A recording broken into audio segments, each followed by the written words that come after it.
Sur le Saint-Esprit, il y a quelques semaines, puis on a parlé à partir de la fête de la Pentecôte, puis comment est-ce que Dieu voulait répandre son Saint-Esprit à travers toute la terre. Il voulait donner ce qu'il avait de plus précieux, ce qu'il avait préparé depuis le début de la création, c'est que son Fils sera envoyé pour pouvoir sauver l'humanité, puis le Saint-Esprit sera envoyé pour faire cette grande œuvre sur la terre.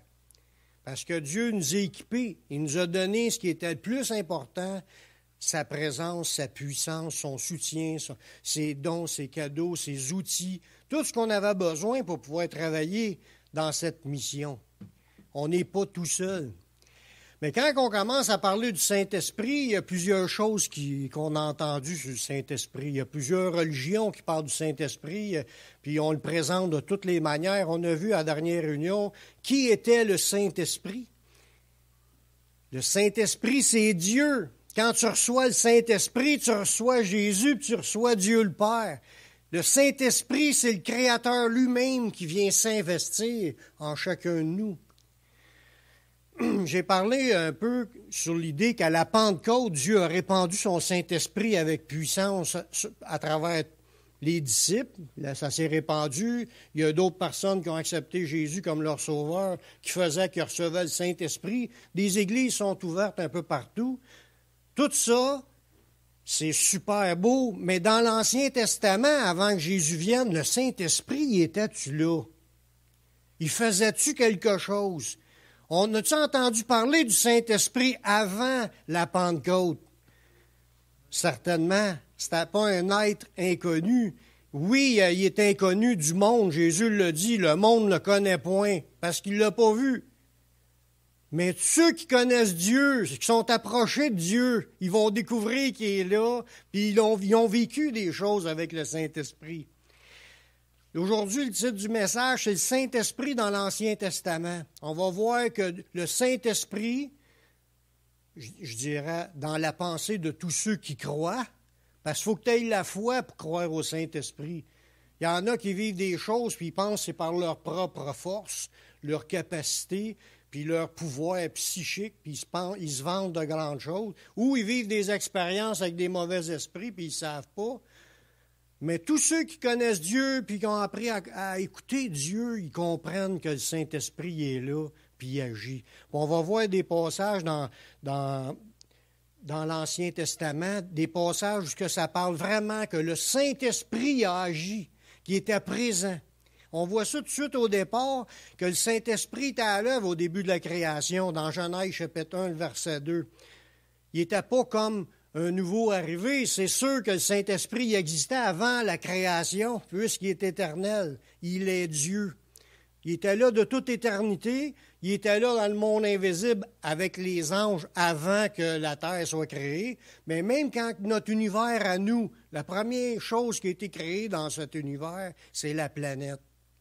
Les étoiles, puis tout ça, c'est venu après. Ça nous le dit, on voit ça, que ça a été créé le 2e jour ou le 3e jour. L'idée, c'est que Dieu, il a fait les choses à sa manière à lui. Tout le monde pense à s'être installé d'un coup sec avec un Big Bang instantané, puis avec une vitesse incroyable, que tout s'est explosé puis mis à sa place d'une shot. C'est pas ça du tout. Dieu crée premièrement le ciel, l'espace et la terre, mais il n'y avait rien d'autre que ça. Il a rajouté les autres affaires après. On ne provient pas d'un Big Bang, on provient d'un bang que Dieu a créé, que la terre soit, puis ça s'est fait.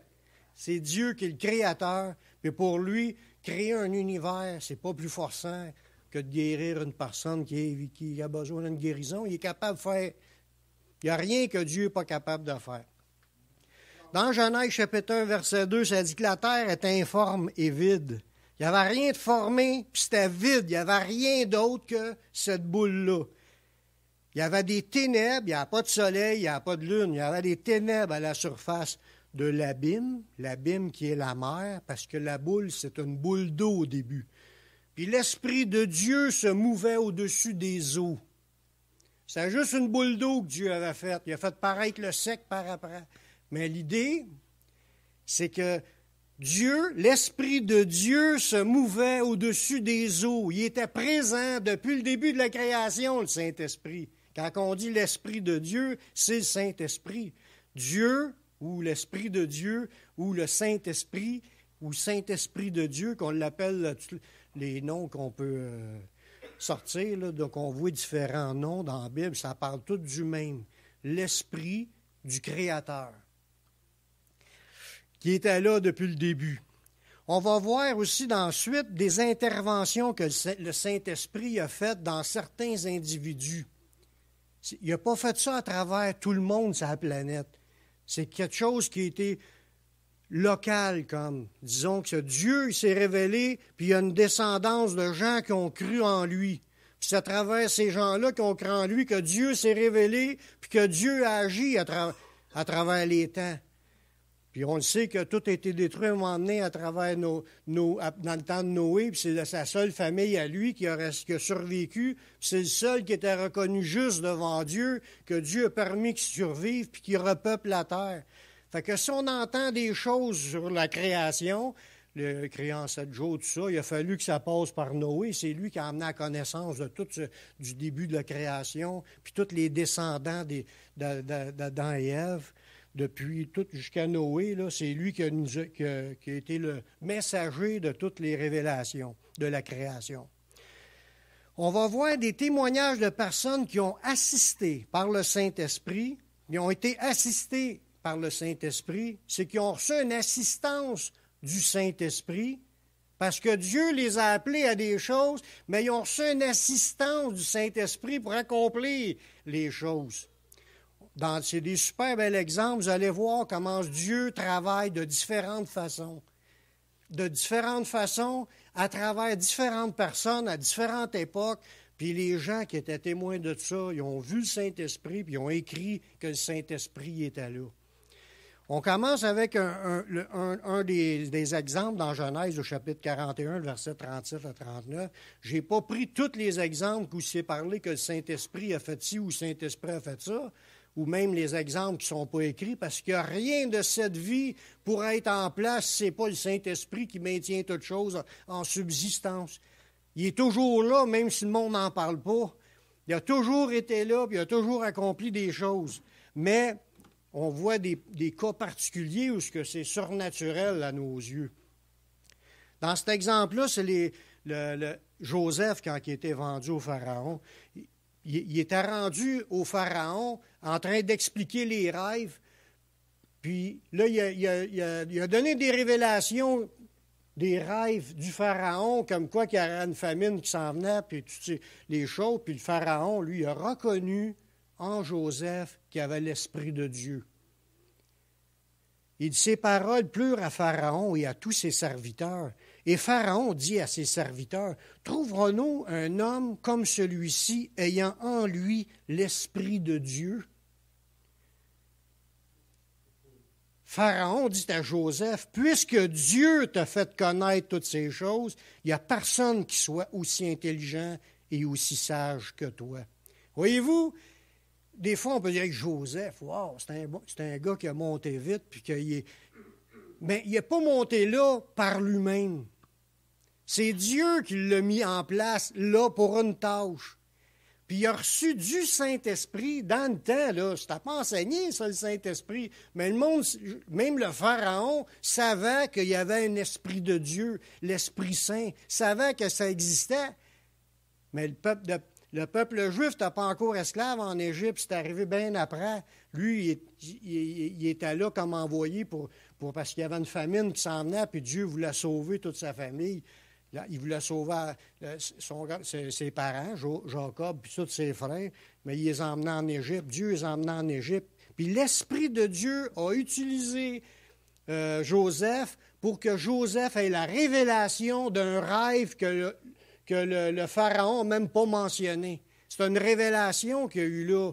Il fallait absolument que ce soit Dieu qui donne la réponse. Il pouvait pas, il n'y avait pas la réponse humainement parlant. Personne n'avait la réponse humainement parlant. Il y a juste le Saint-Esprit, puis le Pharaon l'a reconnu. On voit que le Saint-Esprit travaille dans ceux qui ont la foi. Il y a d'autres exemples avant ça, mais je ne les ai pas pris. Mais je vais prendre des gros points parce que ça nous amène à une idée que le Saint-Esprit, ce qu'il a manifesté dans ces hommes-là, il y avait un plan pour nous amener à croire que Dieu pouvait changer nos vies puis qu'on pouvait marcher dans sa puissance. L'Esprit de Dieu, il a donné ses dons aussi pour construire. Quand le peuple d'Israël est sorti d'Égypte, on voit ça dans Exode 31, les versets 2 à 6, Dieu a parlé à Moïse, puis écoutez bien ce qui est écrit là. « Sache que j'ai choisi, c'est Dieu qui a dit ça, Betsalaël, fils d'Uri, fils de Hur, de la tribu de Juda. Je l'ai rempli de l'Esprit de Dieu. » C'est pas tout. De sagesse, d'intelligence, de savoir, pour toutes sortes d'ouvrages. Parce que là, il y avait de l'ouvrage à faire, l'ouvrage spécialisé que ça prenait, mais avec pas d'outils. Ils sont sortis de l'Égypte en esclavage, là. Ils sortent de l'Égypte en courant, ils ont eu du stock en sortant, mais ils s'en allaient dans le désert, dans un désert, avec rien, puis il fallait qu'ils construisent l'Arche de l'Alliance avec toutes les affaires que Dieu voulait avoir pour que l'Arche soit construite. Ça prenait l'Esprit de Dieu qui révèle comment faire. C'est ce que ça dit dans ce passage-là. Ces gens-là, s'ils étaient capables de le faire, c'est parce que l'Esprit de Dieu était avec eux, puis il leur a donné la sagesse, l'intelligence, le savoir-faire, avec rien, pour tout faire des affaires en or, puis en airain, puis des affaires fondues. Il fallait que tu aies une fonderie, il fallait que tu sois équipé dans le désert. Il fallait que tu aies tes moules, puis tu aies tout ce que ça te prend. Puis Dieu a tout pourvu. Il dit au verset 4, « Je l'ai rendu capable de faire des inventions, de travailler l'or, l'argent, l'airain, de graver les pierres à enchâsser. » Ça, c'est des pierres qui se rentrent une dans l'autre. « De travailler le bois, d'exécuter toutes sortes d'ouvrages. Et voici, je lui ai donné pour aide Oholiab, fils d'Isamach, de la tribu de Dan. J'ai mis de l'intelligence dans l'esprit de tous ceux qui sont habiles pour qu'ils fassent ce qui a été ordonné. » Ça nous parle-tu aujourd'hui quand on a des choses à faire? Comment est-ce que l'Esprit de Dieu peut nous aider dans ce qu'on a à faire? Il a été capable de donner à ces gens-là l'intelligence, la sagesse, le savoir-faire pour exécuter des tâches que les humains, en temps normal, auraient eu bien de la difficulté avec les conditions, puis Dieu leur a donné tout ce qu'il avait de besoin. On va passer à un autre exemple, dans Nombre 24, les versets 2 à 5. Que Dieu avait donné à des gens, le Saint-Esprit avait donné à des gens ses dons, au niveau spirituel cette fois-là, pour bénir puis pouvoir l'avenir. Ça, on parle de l'histoire de Balaam, qui était un homme, un prophète de Dieu, qui marchait avec l'Esprit de Dieu. Je ne dis pas qu'il a toujours bien fait dans sa vie, on voit sa fin, comment est-ce qu'il a mal agi. Mais avant, là, ça nous dit dans le verset 2, Balaam leva les yeux parce que là, il avait été demandé pour maudire le peuple. Lui, il était. Puis, faire une histoire courte, juste avec ce que je veux vous emmener. Balaam leva les yeux, puis vit Israël camper selon ses tribus. Alors, l'Esprit de Dieu fut sur lui. Il fallait qu'il prononce des paroles sur le peuple. L'autre, il voulait qu'il maudisse le peuple. Balaam prononça son oracle et dit, « Parole de Balaam, fils de Béor, parole de l'homme qui a l'œil ouvert, parole de celui qui entend les paroles de Dieu. » Voyez-vous, c'était un gars qui avait l'Esprit de Dieu, puis entendait les paroles de Dieu. Il parlait dans le nom de Dieu, de celui qui voit la vision du Tout-Puissant, de celui qui se prosterne et dont les yeux s'ouvrent. Puis là, il dit, « Quelles sont belles tes tentes, ô Jacob, tes demeures en Israël. » Puis là, il s'est mis à bénir le peuple d'Israël. Mais ça, c'est encore une action surnaturelle du Saint-Esprit dans l'Ancien Testament. Il utilisait des hommes comme cela qui étaient appelés des prophètes, puis ils pouvaient prophétiser sur des peuples, des nations. On voit dans la Bible que David était appelé un prophète. On voit les autres prophètes. Tu lis les livres de la Bible, il y a plein de prophètes qui ont parlé dans le nom de Dieu. Ils étaient saisis par Dieu pour voir les visions, les paroles de Dieu, puis passer le message de Dieu. L'Esprit de Dieu était à l'œuvre bien avant la formation de l'Église. On va voir d'autres exemples. L'Esprit de Dieu il a donné ses dons pour délivrer les gens attaqués par des mauvais esprits. Dans l'Ancien Testament, on voit ça dans 1 Samuel 16, le verset 23. On parle de l'histoire du roi Saül, que Dieu l'avait abandonné, puis Dieu avait envoyé un mauvais esprit en lui. Puis, quand il était animé du mauvais esprit, il appelait David pour que David puisse louer le Seigneur avec son instrument de musique. Puis quand il se mettait à louer le Seigneur avec son instrument de musique, le mauvais esprit sortait de Saül. Ça dit, et lorsque l'esprit de Dieu était sur Saül, parce que c'est un esprit mauvais venant de Dieu, c'est pas l'esprit de Dieu qui était sur Saül, c'est un esprit mauvais qui venait de Dieu, c'est Dieu qui l'a envoyé dans le but de le tourmenter. David prenait la harpe et jouait de sa main. Saül respirait encore plus à l'aise, puis se trouvait soulagé. Puis le mauvais esprit se retirait de lui. Voyez-vous comment est-ce que l'esprit, parce qu'on sait que David était animé de l'esprit de Dieu, on le voit dans plusieurs passages, mais quand il se mettait à louer le Seigneur, chanter des chants du Seigneur, la puissance du Saint-Esprit était là, puis ça libérait même des gens qui étaient pris de mauvais esprits dans ce temps-là. Un autre passage qu'on voit, encore la main du Saint-Esprit dans ses dons, c'est qu'il a donné, l'Esprit de Dieu a donné à des gens des dons pour louer Dieu puis prophétiser. On voit ça dans 1 Samuel chapitre 19, le verset 20. Saül envoya des gens pour prendre David. Ils vinrent une assemblée de prophètes qui prophétisaient, ayant Samuel à leur tête. L'Esprit de Dieu saisit les envoyés de Saül, puis ils se mirent aussi à prophétiser eux-mêmes. Voyez-vous ce qui s'est passé là, dans cet événement-là? Le Samuel, qui était prophète, il y avait des prophètes avec lui, ils étaient tous en train de louer le Seigneur. La gang s'en vient pour venir chercher David. Puis l'onction qui était là, de la puissance du Saint-Esprit dans la pièce, avec les prophètes de Dieu qui étaient là, qui louaient le Seigneur, ça a touché les gens qui sont venus pour saisir David, puis se sont tous mis à prophétiser, eux autres aussi. Ils ont tombé sur la puissance de l'Esprit. Ça ne veut pas dire nécessairement qu'ils se sont repentis pour être sauvés, mais qu'ils ont été quand même touchés par l'onction qui était là dans la pièce. C'était la puissance du Saint-Esprit. On voit là-dedans comment la puissance de Dieu n'a pas de limite. Pour changer les vies, changer des cœurs, il y a d'autres moments que les gens sont tombés aveugles par la puissance de Dieu. Ils s'en allaient en tâtonnant parce qu'ils voulaient faire du mal. Mais Dieu peut toucher les gens qui nous entourent, même dans des manières incompréhensibles. Il ne faut pas chercher loin. Dieu, il est là, puis Dieu peut tout faire. Amen. Il faut avoir confiance que le Saint-Esprit, il est avec nous, comme qu'il était avec ces prophètes de Dieu-là.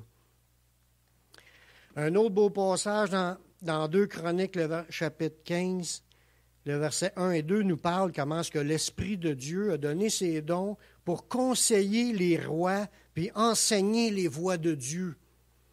Ça dit, l'Esprit de Dieu fut sur Azaria, fils de Obed. Et Azaria alla au-devant d'Asa et lui dit, « Écoute-moi, Asa, et tout Juda et Benjamin, l'Éternel est avec vous. L'Éternel est avec vous quand vous êtes avec lui. Si vous le cherchez, vous le trouverez, mais si vous l'abandonnez, il vous abandonnera. » On voit la main de l'Esprit de Dieu qui était sur ce prophète-là. Cette personne-là a été saisie par l'Esprit de Dieu, puis Dieu l'a envoyé pour avertir un roi, puis une partie du peuple d'Israël, pour dire, « L'Éternel est avec vous quand vous êtes avec lui. » Si vous le cherchez, vous le trouverez, mais si vous l'abandonnez, il vous abandonnera. La réprimande venait du Saint-Esprit, même dans ce temps-là. Ils ont reconnu que le Saint-Esprit était à l'œuvre à travers ce personnage-là.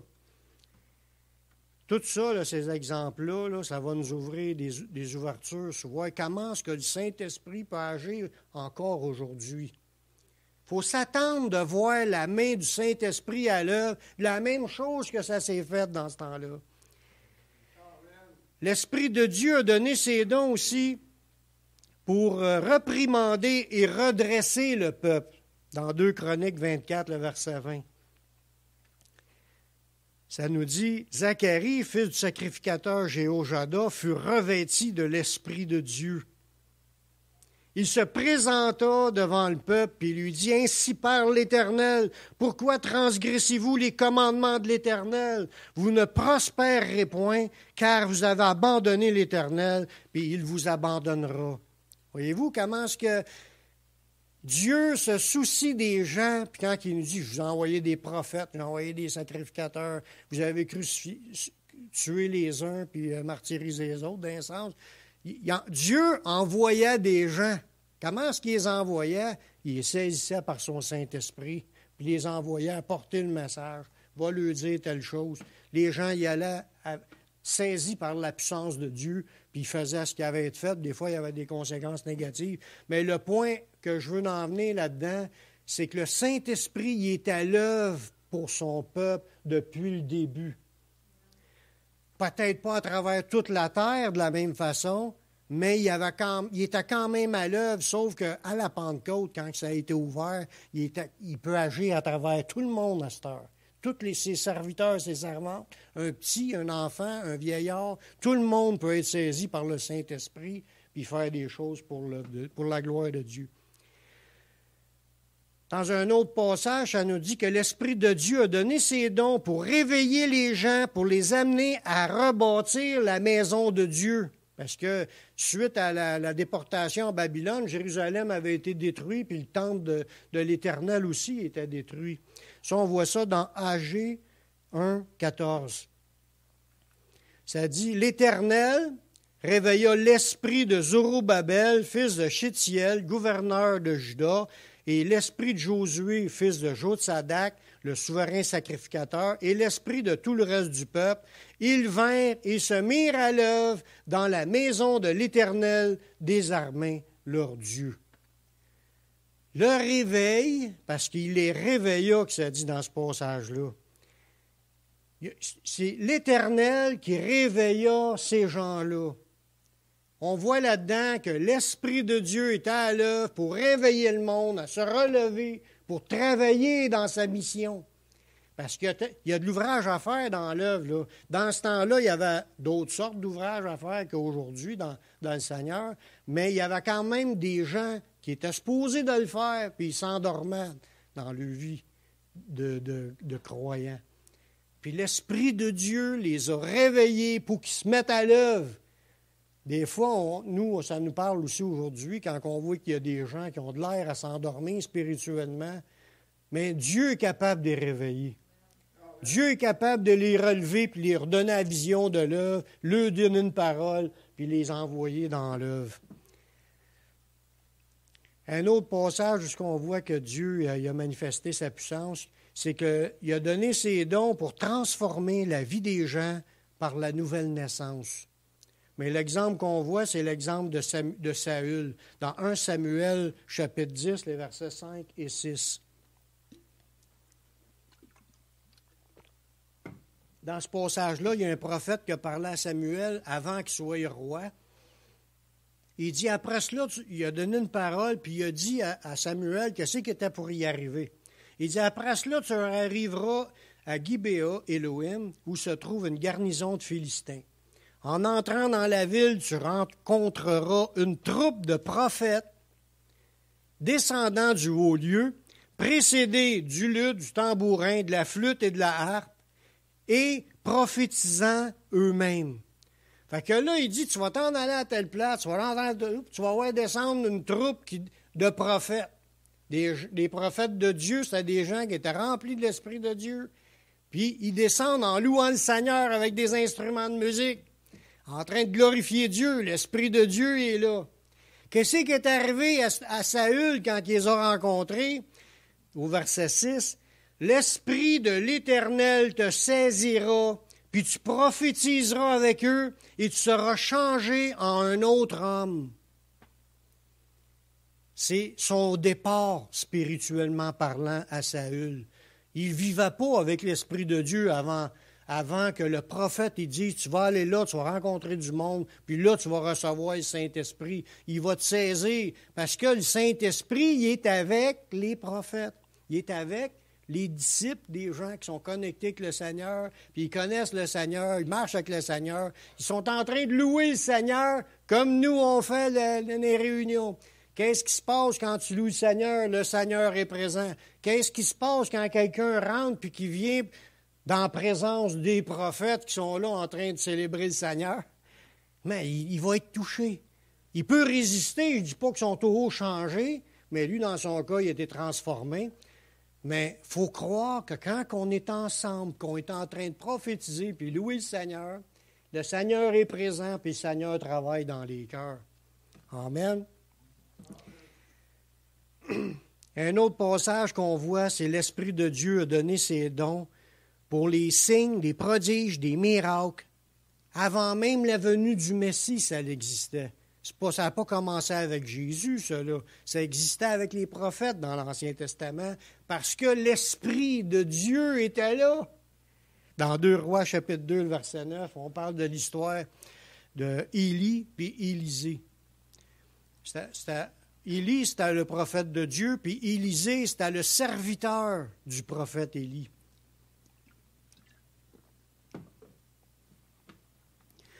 Puis là, Élie venait d'avertir Élisée que Élie était pour partir, que Dieu était pour l'enlever. Tout le monde le savait, le bruit s'était répandu. Puis là, il était sur le point de partir. Puis là, Élisée est allé voir Élie, puis il a dit, donne-moi, quand tu vas partir, une double portion de ton esprit. L'esprit qui était sur Élie, lui, il en voulait une double portion. Lorsqu'ils eurent passé, Élie dit à Élisée, demande ce que tu veux que je fasse pour toi, avant que je sois enlevé d'avec toi. Élisée répondit, qu'il y ait sur moi, je te prie, une double portion de ton esprit. Puis là, il dit, ce que tu demandes là, c'est difficile. Puis il dit, si tu me vois m'en aller, si tu me vois partir, tu vas l'avoir. Paf, j'ai pas lu, je ne voulais pas lire tout le texte, mais on va vous l'expliquer. Le char de feu venu du ciel, il est venu, il a emmené Élie avec eux, puis il a disparu de ses yeux, puis il l'a vu partir. Lui, il criait pour le revoir, puis là, il voit le manteau à terre, le manteau d'Élie. Dans 2 Rois, chapitre 2, versets 13 à 15. Ça nous dit, il releva le manteau qu'Élie avait laissé tomber. Là, il devait avoir, ça ne dit pas, il a ressenti quelque chose, il a été saisi, puis il a été rempli. Ça a juste dit, il l'a vu partir, l'autre, il a dit, si tu me vois partir, tu vas l'avoir. Mais il est parti, ça ne dit pas qu'il a ressenti quoi que ce soit ou il n'a pas entendu d'autres paroles, mais il a ramassé le manteau. Il dit, il releva le manteau qu'Élie avait laissé tomber, puis il retourna et s'arrêta au bord du Jourdain, la rivière, le Jourdain. Il prit le manteau qu'Élie avait laissé tomber, puis il frappa les eaux, puis il dit, « Où est l'Éternel, le Dieu d'Élie? » Lui aussi, il frappa les eaux, qui se partagèrent ça et là. L'eau s'est retirée du Jourdain. La même chose avec l'histoire de Moïse. La même chose avec Élie, juste avant qu'il parte. Il venait de séparer le Jourdain. Lui, il ramasse le manteau, puis il refrappe à terre. Puis où est-ce qu'il est le Dieu d'Élie? Puis l'eau s'est séparée, puis Élisée passa. Les fils des prophètes, parce qu'il y avait des prophètes qui étaient là, puis ils ont vu cela, ils étaient témoins de cela. Ils étaient à Jéricho, vis-à-vis. L'ayant vu, dire, l'esprit d'Élie repose sur Élisée. Puis il allèrent à sa rencontre, puis ils se prosternèrent contre terre devant lui. Ce qu'on voit là-dedans, c'est que le Saint-Esprit était bien présent depuis le début. Même si le monde ne le connaît pas, parce qu'il ne le voit point, mais Jésus a dit, mais vous le connaîtrez, parce qu'il sera avec vous, puis il sera en vous. C'est pour ça que nous, on peut être témoins des actions du Saint-Esprit. On peut voir le Saint-Esprit à l'œuvre dans nos vies. Il nous visite, il nous fait vivre des affaires, il nous parle, il nous montre des choses, il nous révèle sa parole. Il nous bénit. Des fois, c'est des guérisons. Des fois, c'est des délivrances. Des fois, c'est des paroles, va dire telle affaire. Des fois, c'est d'expliquer la parole de Dieu. L'Esprit de Dieu, il est à l'œuvre aujourd'hui, mais il était là aussi dans ce temps-là. La seule différence qu'il y avait, c'est que ce n'était pas autant de monde en même temps qui vivait des choses avec le Saint-Esprit. Ce qu'on a eu à la Pentecôte, c'est qu'il y a eu une ouverture. C'est comme si les écluses des cieux ont été répandues pour que le Saint-Esprit puisse toucher tous ses serviteurs, toutes ses servantes, que tout le monde puisse prophétiser, avoir des visions, avoir des songes.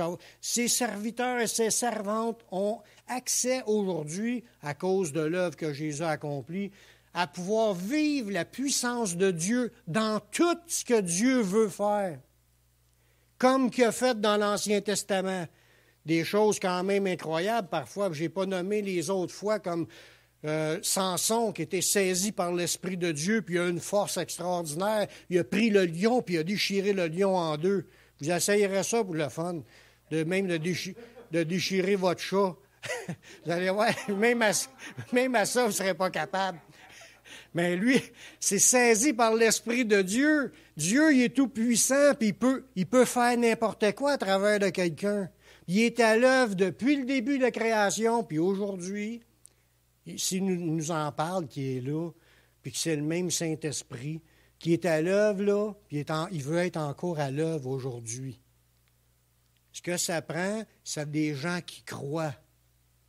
Parce que c'est par la foi qu'on voit ces choses-là.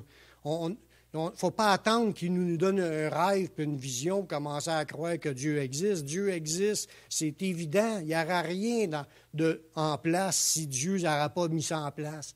Mais pour son salut, c'est sûr qu'on ne l'a pas vu, Jésus, mais on sait qu'il est venu il y a 2000 ans. On a la foi qui est venue il y a 2000 ans. On croit, même s'il y a des gens qui essaient de démolir la foi, on croit qu'il est venu il y a 2000 ans. On croit que le même Saint-Esprit qui était là avant, que personne ne pouvait contester, certains pouvaient contester, mais ceux qui étaient proches savaient que c'était le Saint-Esprit qui était à l'œuvre.